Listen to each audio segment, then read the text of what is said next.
الحمدللہ رب العالمین والصلاة والسلام علی اشرف الانبیاء والمرسلین وعلی آلہ وصحبہ اجمعین ومن تبعہم بإحسان الی یوم الدین، اما بعد۔ اعوذ باللہ من الشیطان الرجیم، بسم اللہ الرحمن الرحیم۔ انا نحن نزلنا الذکر وَإِنَّا لَهُ لَحَافِظُونَ۔ محترم سامعین،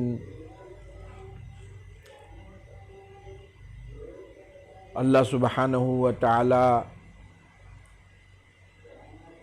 نے قرآن مجید میں خود فرمایا اِنَّا نَحْنُ نَزَّلْنَا الذِّكْرَ وَإِنَّا لَهُ لَحَافِظُونَ، کہ ہم نے ہی اس قرآن کو نازل کیا ہے اور ہم اس کی حفاظت کرنے والے ہیں۔ آج دیکھیے، پوری دنیا میں آپ سفر کیجئے اور دیکھیے جا کے، مشرق سے مغرب، شمال سے جنوب، دنیا کے کونے کونے میں ہم دیکھتے ہیں کہ جو قرآن مجید ہمارے پاس ہے، مشرق کے انتہائی حصے میں بھی وہی قرآن ہے، مغرب کے کونے میں بھی وہی قرآن ہے، دیہات میں، شہر میں، پوری دنیا میں آپ جائیے، آپ کو کوئی زیر زبر کا فرق نہیں ملے گا۔ زیر زبر تو بڑی چیز ہے۔ قرآن مجید کے تلاوت کے جو آداب بیان کیے گئے ہیں اور ان کے حروف کے مخارج اور صفات جو بیان کیے گئے ہیں، اس میں تک تبدیلی نہیں ہے۔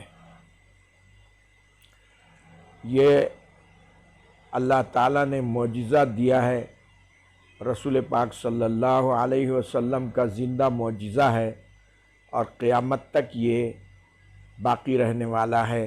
اللہ تعالیٰ نے خود ارشاد فرمایا کہ ہم نے ہی اس قرآن مجید کو نازل کیا ہے اور ہم اس کی حفاظت کریں گے۔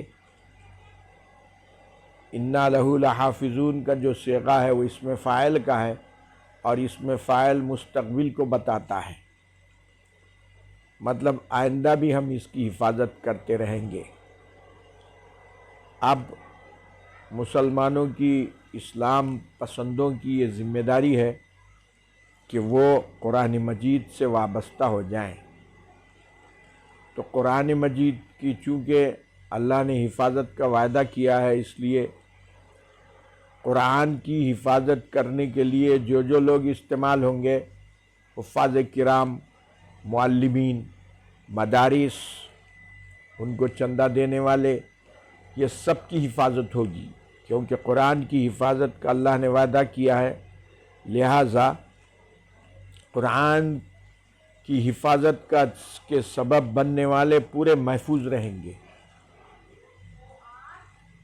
تو یہ قرآن مجید کا معجزہ ہے، آج بھی یہ زندہ معجزہ اور چیلنج ہے کہ کوئی ادیب، کوئی ماہر، کوئی پی ایچ ڈی، کوئی پروفیسر، کوئی ماہر تعلیم کتنا ہی بڑا ہو، وہ قرآن مجید کی ایک آیت کی مثال پیش نہیں کر سکتا۔ عرب جو ماہرین تھے، جس وقت قرآن مجید نازل ہوا، اس وقت عرب کے ماہرین تھے، انہوں نے خود اعتراف کیا کہ یہ اللہ کا کلام ہے اور ہم اس قسم کا کلام نہیں بنا سکتے۔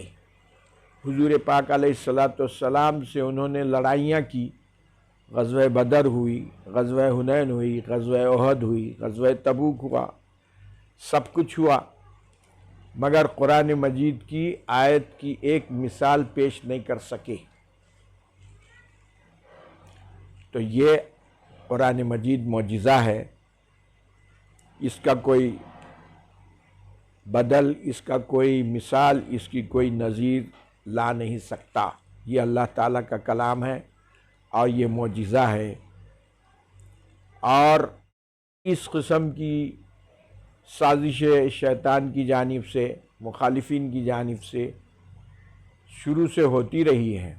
چنانچہ تاریخ میں ہم کو ایک مثال ملتی ہے کہ طفیل بن عمرو دوسی ایک شاعر تھا بہت بڑا۔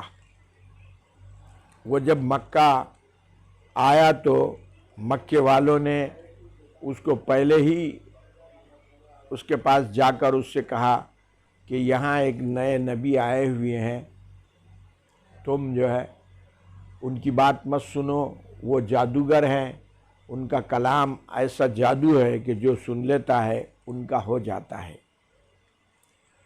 تو طفیل بن عمرو دوسی بہت بڑا شاعر تھا، ماہر تھا۔ اس نے دونوں کانوں میں روئی رکھ کے مکے میں داخل ہوا تاکہ حضور پاک علیہ السلام جو سنا رہے ہیں اس سننے کا موقع ہی نہ ہو۔ اور اس کے بعد وہ حرم میں آتا جاتا رہا، حضور کو دیکھتا رہا کہ آپ تلاوت فرمائیں قرآن مجید کی۔ ایک دن اس کے خیال میں یہ آیا کہ آخر میں بھی تو اتنا بڑا شاعر ہوں، ایسی کیا بات ہے، میں سن تو لوں کہ آخر ہے کیا یہ۔ کان میں سے اس نے روئی نکالی اور حضور صلی اللہ علیہ وسلم جو تلاوت فرما رہے تھے وہ کلام جب سنا تو وہ دنگ رہ گیا، اور اس کو یقین ہو گیا کہ یہ انسان کا کلام نہیں ہے، یہ اللہ کا کلام ہے، یہ معجزہ ہے۔ لہٰذا اس نے اسلام کو قبول کر لیا۔ تو اسلام کو قرآن مجید کے خلاف تحریکیں، قرآن مجید کے خلاف کام پہلے سے ہوتے آئے ہیں، یہ کوئی نئی بات نہیں ہے۔ ہر زمانے میں اس کی مخالفت شیطان کی جانب سے ہوئی ہے۔ اب یہ جو فتنہ ہمارے سامنے آیا ہوا ہے کہ قرآن مجید کی 25-26 آیتیں وہ نعوذ باللہ جو ہے اس سے نکال دی جائیں، کون نکالے گا؟ کلام اللہ کا ہے، نکالے گا کون؟ تو یہ اس قسم کا کوئی نیا کام نہیں ہے، بلکہ یہ شروع سے اسلام کے خلاف حرکتیں ہوتی رہی ہے اور سب رد ہوتی رہی ہے۔ ان تمام مخالفتوں کے باوجود آج بھی قرآن مجید بغیر تبدیلی کے، بغیر زیر زبر کی تبدیلی کے الحمدللہ ہمارے سینوں میں محفوظ ہے، ہمارے پاس دفتروں میں موجود ہے، ہر جگہ موجود ہے، اس کو کوئی مٹا نہیں سکتا۔ کائنات کے کونے کونے میں آپ کو یہی قرآن ملے گا، اس میں کوئی تبدیلی نہیں آئے گی، اور اس لیے بھی نہیں آئے گی کہ اللہ سبحانہ وتعالیٰ نے خود اس کی حفاظت کی ذمہ داری لی ہے اور صاف فرما دیا اِنَّا نَحْنُ نَزَّلْنَا الذِّكْرَ، کہ پہلے کی جو کتابیں تورات اور انجیل اور زبور جو کتابیں گزری ہیں ان میں لوگوں نے تحریف کی، اپنی جانب سے رد و بدل کیا، لیکن اللہ تعالیٰ اس کے بارے میں فرما رہے ہیں کہ یہ ہم نے اس کو نازل کیا ہے اور ہم اس کی حفاظت کریں گے۔ جب اللہ نے اس کی حفاظت کی ذمہ داری لی ہے تو اب کائنات کی کوئی طاقت، کوئی شیطانی حرکت اس کو رد نہیں کر سکتی، اس میں تبدیلی نہیں لا سکتی، اس کو جو ہے وہ انکار کر کے اپنے ایمان کو ضائع کر سکتے ہیں، لیکن قرآن مجید کی کہ آیتوں کو کچھ نہیں کیا جا سکتا۔ یہ اللہ کا کلام ہے اور یہ ہمیشہ جاری رہے گا، قیامت تک اس کی حفاظت کا اللہ سبحانہ وتعالیٰ نے وعدہ فرمایا ہے اور یہ قیامت تک باقی رہے گا۔ کوئی بھی اس کے خلاف کوئی بھی حرکت کرے وہ شیطانی حرکت ہے، اور ایسی حرکتیں ہوتی رہی ہے۔ اللہ سبحانہ وتعالیٰ اس کی حفاظت فرمائیں گے۔ اللہ تعالیٰ ہم کو توفیق دے کہ ہم قرآن سے مزید وابستہ ہو جائیں۔ اس کے دنیا میں دیکھیے آپ الحمدللہ ہزاروں، لاکھوں، کروڑوں طالب علم، قرآن مجید دنیا کی سب سے بڑی کتاب ہے جو تلاوت کی جاتی ہے، قرآن کی جیسی تلاوت کسی کی نہیں کی جاتی۔ آپ دیکھیے اندازہ لگا کے کہ ایک محلے کی تلاوت کا اندازہ لگائیے کہ وہ محلے کی میں 2-3 مسجدیں ہیں، سب میں قرآن پڑھا جا رہا ہے، 5 نمازوں میں قرآن پڑھا جا رہا ہے، مدرسے ہیں اس میں بچے حفظ کر رہے ہیں، گھروں میں خواتین پڑھ رہے ہیں، اور تلاوت کرنے والے تلاوت کر رہے ہیں۔ ایک محلے کی تلاوت کتنی ہے ہم شمار نہیں کر سکتے، تو ایک شہر کی تلاوت کتنی ہوگی، ایک ملک کی تلاوت کتنی ہوگی، اور پھر پورے ممالک اور پوری دنیا کی جو تلاوت ہے کتنی ہوگی، اندازہ نہیں لگایا جا سکتا۔ اس لیے قرآن کے معنی سب سے زیادہ پڑھی جانے والی کتاب ہے، تو اس کے کئی معجزات ہیں۔ یہ خود ایک بذات خود ایک معجزہ ہے، یہ اللہ کا کلام ہے، اللہ کی جانب سے معجزہ رسول پاک صلی اللہ علیہ وسلم کو دیا گیا ہے۔ پوری کائنات میں انقلاب پیدا کرنا، پوری کائنات کو درست کرنا، یہ قرآن مجید کے ذریعے ہی ہو سکتا ہے۔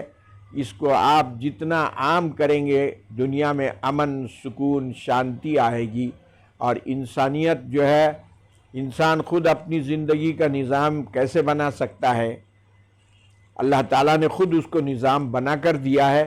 اب انسان کا فریضہ ہے کہ اس نظام کو اپنائے اور پورے عالم میں سکون و اطمینان پیدا کرے۔ اللہ سبحانہ و تعالی ہم سے یہ خدمت لے لے، اور اللہ سبحانہ و تعالی ہم کو اس سے وابستہ فرمائے۔ ہم کو فخر ہے اسلام پر، ہم مسلمان ہیں، ہم کو اس پر فخر ہے۔